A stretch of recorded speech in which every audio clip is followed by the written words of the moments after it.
Hi everybody, it's March 5th, 2026.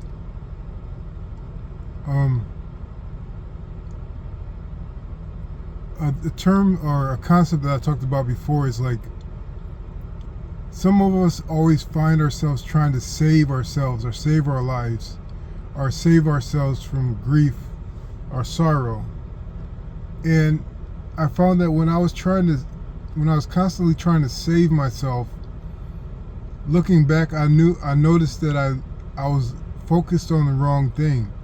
It's not about being negative, but if you are always searching and if you are always studying the dark portions of your life, dark meaning negative, dark meaning ignorant, or dark meaning scary, or fear, or inducing fear in you, if you are studying that part of your life in order to get to the light, you're kind of walking or running in the wrong direction.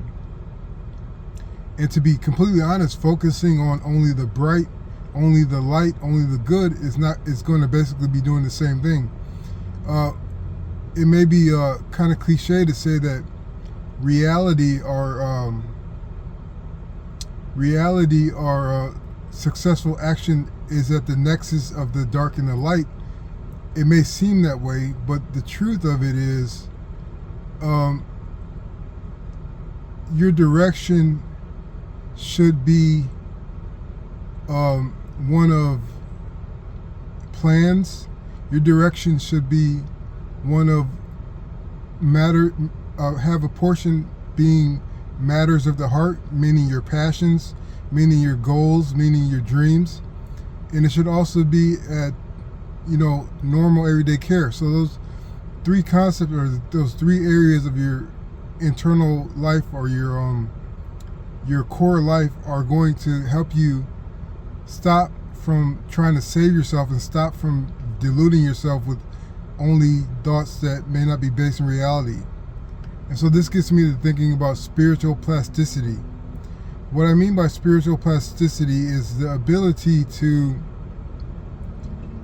live your life and guide your life and tend to your life in a manner that is effective, in a manner that is going to promote holistic health and spiritual in your spiritual life, pertaining to all other areas of your life too.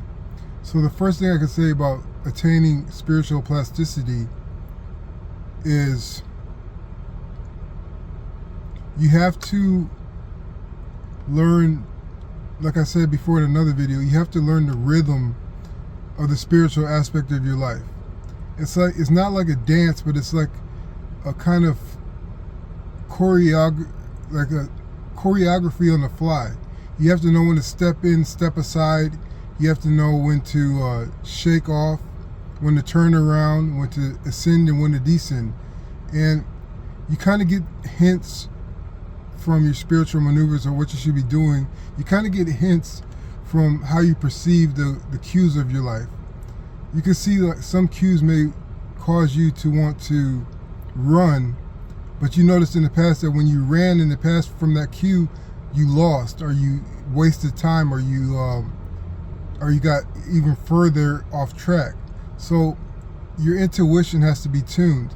And tuning your intuition isn't necessarily the easiest thing. And intuition, inherently, you're only going to be 75% right at the time anyway. So getting into rhythm with your spiritual senses is the first way to develop spiritual plasticity.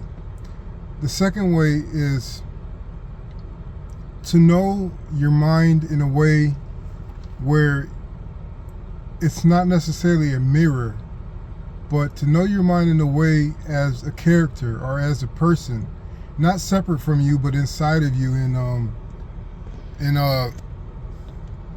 kind of related to you in a deeper level, in a more global level, a global aspect.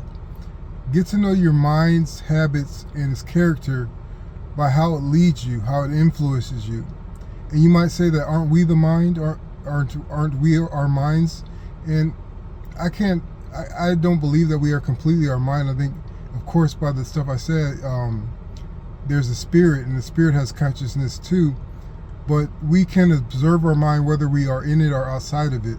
And our mind is going to have habits, and it's going to have certain quirks and tendencies that if you learn to judge them, and not always in a direct manner and not always indirect, but if you judge your mind honestly, you can kind of work with it in order to attain or achieve or to heal or to live your life in a way that is going to lead you away from needless suffering and elevate your experience.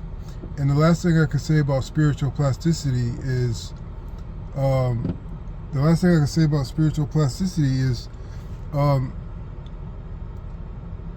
get away from the need of always needing to win.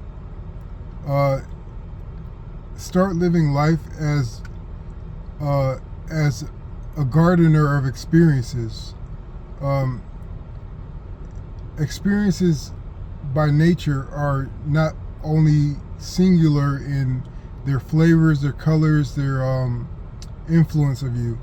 Start being a gardener of experiences. Tend to them, prune them, cultivate them, modify them, engineer them.